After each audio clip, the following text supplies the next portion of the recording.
A very important part of the second grade curriculum is reading. Good reading skills are the key to learning everything. Think about it, every subject you need to be able to read. In first grade, we learned basic reading strategies. We looked at words, we looked at letters, spelling patterns, sounds. We began to grow as readers. In second grade, we'll still focus on accuracy, but we'll also practice lots of fluency, learning lots of new words, and there'll be a huge focus on comprehension. I think of my own children, my high school student. He sits there and reads his world history book. He can sound out all the words. He can even read in a way that sounds close to natural speech. He can even remember some of the information, but does he truly understand it? Can he apply what he learned? Can he analyze the information? Can he evaluate it? Can he create something from his new knowledge? These are the questions that all have to do with comprehension. But wait, I'm getting way ahead of myself. This week with the students, I've introduced the concept of the face of the reader.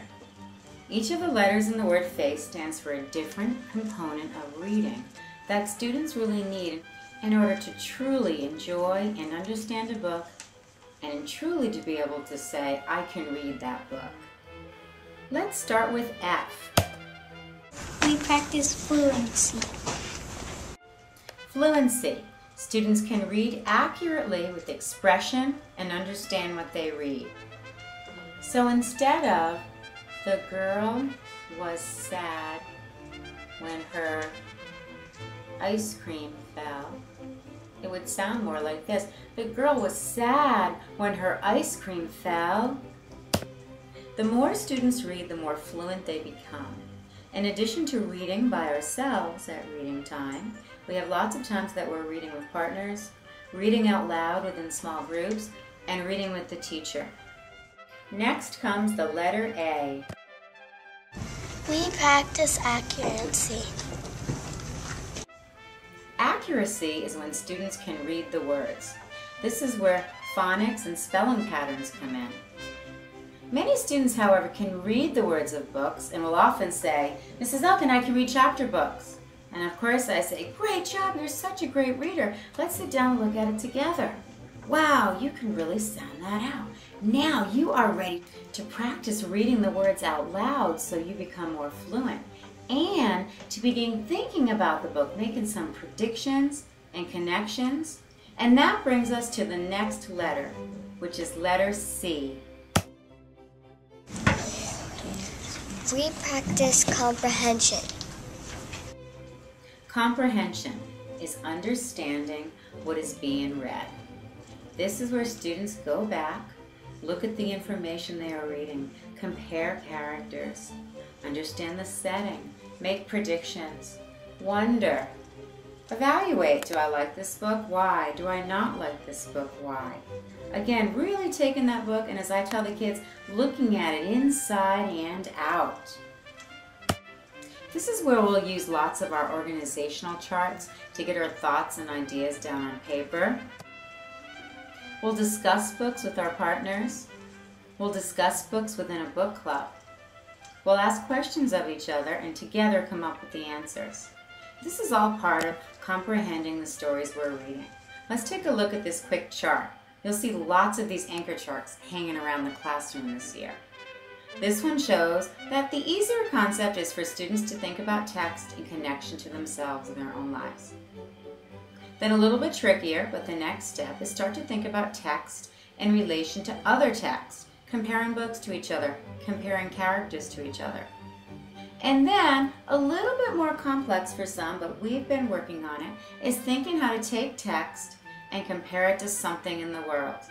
Something you know about, maybe from another country, maybe from the news, maybe just an idea like saving the environment or recycling.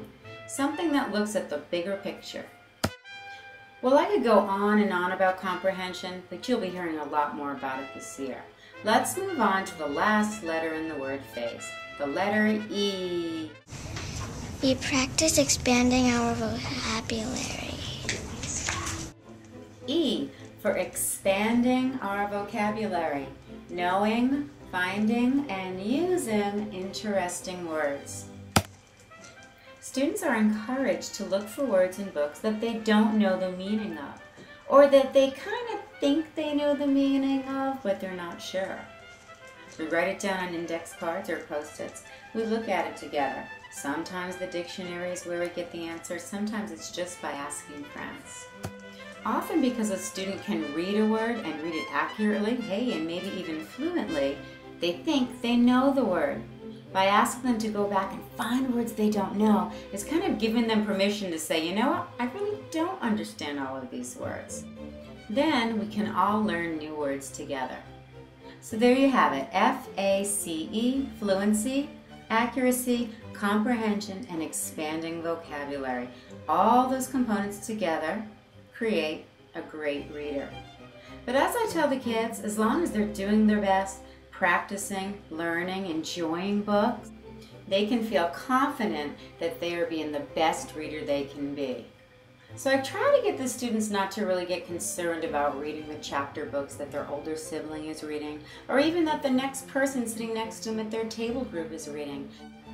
I tell the students, reading is not a race, it's a journey.